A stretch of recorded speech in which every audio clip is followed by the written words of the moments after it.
HIV का पता 4 साल बाद चलता है, अगर लक्षण के हिसाब से देखेंगे तब। सबसे तेजी से फैलने वाला देश में भारत है। इससे आपको पर्टिकुलर कोई एक बीमारी नहीं होती, इसलिए HIV की मरीज जब मरते हैं तो मल्टी ऑर्गन फेलियर हो जाता है, बहुत सारे अंग उसके काम करना छोड़ देते हैं। यूएस में एक बार बस एक्सीडेंट हुआ। AIDS, acquired immuno deficiency syndrome, किस वायरस से फैलता है?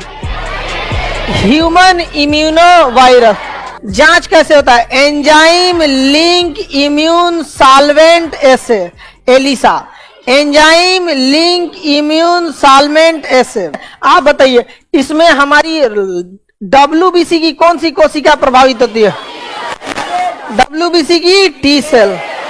और हमें रोग प्रतिरोधक क्षमता खत्म हो जाती है, हमारे शरीर की प्रतिरोधक क्षमता खत्म हो जाती है, प्रतिरोधक क्षमता समाप्त हो जाती है, हम किसी दूसरी बीमारी से नहीं लड़ पाते हैं। एस्टेरॉइड जो दिया जाता है ना हमारे शरीर में, जैसे डेक्सामेथासोन, ये सब चीजें, ये हमारी बीमारी से लड़ने की क्षमता को कुछ देर के लिए कम कर देती है, क्योंकि कोरोना घुसा है शरीर में।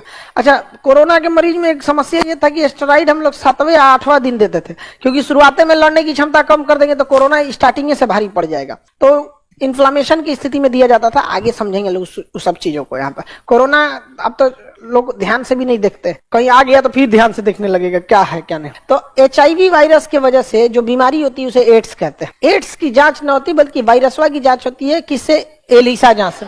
इसमें अगर किसी को HIV हो जाता है तो उसके रोग प्रतिरोधक क्षमता की जो मुख्य कोशिका थी T सेल, वो क्या हो जाती है? नष्ट हो जाती है, और हमारे पूरे शरीर में लड़ने की क्षमता खत्म हो जाती है। HIV का पता 4 साल बाद चलता है, अगर लक्षण के हिसाब से देखेंगे तब।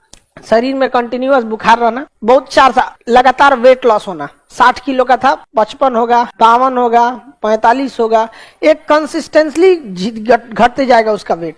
देखिए, एक होता है वेट घटना तो समझ में आ जाता है, जैसे कोई रोजा रह गया एक महीना रमजान का, वो घट जाएगा, उसका 10-15 किलो ऑटोमेटिक घट जाएगा, तो उसको रीजन समझ में आ रहा है। बीमार पड़ गया, उसका वेट घट रहा है, समझ, बिना मतलब वेट घटते जा रहा है, समझ में आ गई। सबसे तेजी से फैलने वाला देश में भारत है। HIV बहुत तेजी से भारत में फैल रहा है। इस चीजों को तेजी से फैलने वाले देशों की लिस्ट में भारत है। HIV वायरस जो होते हैं ये शरीर की रोग प्रतिरोधक क्षमता को खत्म कर देते हैं, फिर आप बीमारियों से लड़ नहीं पाएंगे, बीमारी से नहीं लड़ पाएंगे। इससे आपको पर्टिकुलर कोई एक बीमारी नहीं होती है, आपकी रोग प्रतिरोधक क्षमता खत्म हो गई। जैसे भारत से आर्मी को खत्म कर दीजिए, हो सकता है पाकिस्तान चढ़ जाए, नेपाल भी चढ़ सकता है, भूटान मन करेगा, श्रीलंका, पता चला यूक्रेन कहेगा हमारा तो देश चला गया, यही चलाते हैं। तो अगर हमारी देश से सेना हटा देंगे तो कौन कब्जा करेगा? कंफर्म नहीं है कि कौन कर लेगा, लेकिन कोई भी कर सकता है। तो WBC खत्म होने के बाद कंफर्म नहीं है कि हमें कौन सी बीमारी होगी, लेकिन हो जाएगा। अब कोई बीमारी होगी तो ठीक ही नहीं होगा, ठीक ही नहीं होगा। इसलिए HIV की मरीज जब मरते हैं तो मल्टी ऑर्गन फेलियर हो जाता है, बहुत सारे अंग उसके काम करना छोड़ देते हैं। लीवर में इन्फेक्शन हो रहा है, वो ठीक ही नहीं होगा, धीरे धीरे धीरे लीवर खत्म होना चालू करेगा, किडनी खत्म होना, तो ये 8-10 साल के अंदर अंदर क्या हो जाते हैं? निपट जाते हैं। 4 साल बाद तो इसका 3 साल 4 साल बाद तो इसके लक्षण पता होते हैं। अभी तक इसका कोई इलाज नहीं है, ना ही इसकी वैक्सीन है, ना ही इसकी दवा है। यह वायरस बहुत ही खतरनाक वायरस है। यहाँ पर इस वायरस को जिंदा रहने के लिए, हर वायरस को जिंदा रखने के लिए कुछ ना कुछ क्या चाहिए? वातावरण चाहिए। जैसे कोरोना पेट में गया तो मर जाएगा, अगर कोरोना पेट में गया ना मर जाएगा, HCl मार के तबाह कर देगा यहाँ पे। तो सबको अलग अलग जगह चाहिए रहने के लिए वातावरण। जैसे मलेरिया वाले को एस्पिरिन चाहिए यहाँ, उसी तरह से इसको ब्लड चाहिए। ये जिंदा रहेगा कहाँ पे? ब्लड। इसके अलावे ये फीमेल के ओवम में भी जिंदा रह सकता है, मेल के स्पर्म में भी जिंदा रह सकता है। तो यानी ब्लड एंड गैमेट, हम ये बोल सकते हैं ब्लड में क्या हो सकता है? जिंदा रह सकता है, और प्लस में गैमेट में जिंदा रह सकता है। गैमेट 2 टाइप का होता है, मेल गैमेट और फीमेल गैमेट। मेल गैमेट में कौन आता है? स्पर्म। फीमेल गैमेट में ओवम रहता है। ये दोनों में जिंदा रह सकता है। इसका मतलब यही 2 रास्ते हैं जिसके थ्रू ये फैल सकता है। अगर किसी व्यक्ति को HIV है तभी वो दूसरे को HIV दे सकता है, अदरवाइज में वो HIV नहीं दे सकता। ओवम और स्पर्म से एक और खराब बीमारी होती है, आपको बैक्टीरियल में हम आपको पता है, सिफिलिस और गोनोरिया। सिफिलिस और गोनोरिया वो उसे हम बताए भी थे आपको, उसे छोटा HIV कहा जाता है वहां पर, सिफिलिस और गोनोरिया को। लेकिन अगर किसी व्यक्ति को HIV है उससे आप ब्लड ट्रांसप्लांट करके ले लेंगे, उसका ब्लड चढ़ा लेंगे तो फ्री में देके चल गए आप। इसलिए एचआईवी की जांच हो जाती है। ब्लड ट्रांसप्लांट करने से पहले एचआईवी की जांच करना कंपलसरी हो जाता है। कई बार ऐसा भी होता है ना, किसी पब्लिक ट्रांसपोर्टेशन में, जैसे एक बार यूएस में एक बार बस एक्सीडेंट हुआ था, तो बस एक्सीडेंट में बहुत सारे लोग बच गए थे, 1-2 लोग की डेथ हुई थी बट बस बच गई। तो उसमें कुछ लोग का सर और फूट गया, कोई इधर हुए उधर हुए, उसमें किसी एक को एचआईवी था, ओकरो ससुरा का कपार फूट गया और पाट दिया सब में। बहुत बार ऐसे भी हो जाता है। अदरवाइज में यदि अगर किसी महिला या किसी पुरुष को एचआईवी पहले से है और उससे अगर शारीरिक संबंध कोई बनाता है और स्पर्म और ओवम आपस में अगर मैच कर जाते हैं, तो अगर पुरुष को है तो उसका स्पर्म महिला के ओवम को ट्रांसफॉर्म करेगा, उसको भी हो गया। और अगर महिला को है तो उसका ओवम इसके स्पर्म के थ्रू फैल सकता है। तो ये 2 ही रास्ते हैं, या तो ब्लड के रास्ते या तो गैमेट के रास्ते एचआईवी क्या हो सकता है, फैल सकता है। ये बहुत तेजी से भारत में क्या हो रहा है, फैल रहा है यहाँ पर। बाकी अभी इसका कोई इलाज नहीं है, प्रिवेंशन ही है इसका बचाव।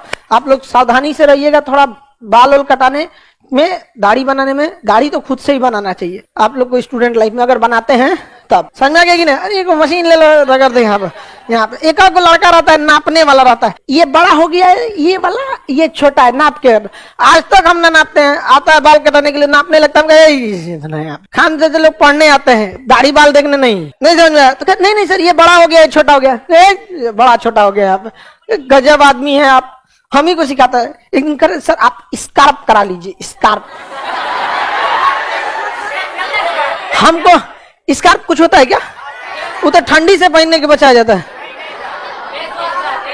हाँ अब पूरा औजार लेके आया था, ऑपरेशन थिएटर वाला पूरा बड़का औजार निकाला, ये सब स्कार्फ के। कुछ भी कर जाओ, कौआ कभी कबूतर नहीं हो सकता।